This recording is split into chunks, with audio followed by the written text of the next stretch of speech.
नमस्कार, स्वागत आहे तुमचे आमच्या चॅनलमध्ये। आवाज महामुंबईचा, शोध बातमीचा, कौल मनाचा। चला तर मग आमचे चॅनल शेअर करा, लाईक करा आणि सबस्क्राइब करा।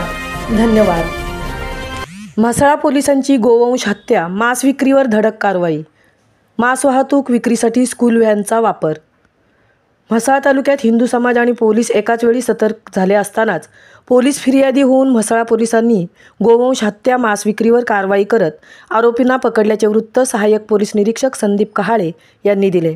पोलीस शिपाई बक्कल नंबर 883 गणेश बळीराम पवार यांनी दिलेल्या फिर्यादीमुळे म्हसळा पोलिसांनी म्हसळा शहरातील MS 06 BE 8097 या स्कूल व्हॅनने गोमांस विक्रीसाठी नेताना 2 आरोपींना रंगेहात पकडले आणि गुन्हा रजिस्टर नंबर 124/2024 यामध्ये पोलिसांनी गुन्हा रजिस्टर नंबर 124 भारतीय न्याय संहिता 2023 चे कलम 325(3)(5) महाराष्ट्र प्राणी संरक्षण अधिनियम 1976 चे कलम 5(5)(अ) 5C 699(अ) तसेच प्राण्यास क्रूरतेने वागवणे या नियमाने हुसेन डॉक्टर राहणार मोरबा, निशाल अब्दुल गफूर पेंडकर नवानगर म्हसळा यांना अटक आणि स्कूल व्हॅन जप्त केली आहे।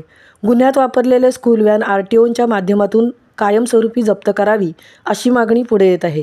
गुन्ह्यातील 2 आरोपींना प्रथम श्रेणी न्यायदंडाधिकारी श्रीवर्धन यांनी दिनांक 24/12/2024 पर्यंत पोलीस कस्टडी दिल्याचे तपासी अधिकारी सुनील रोहिणकर यांनी सांगितले।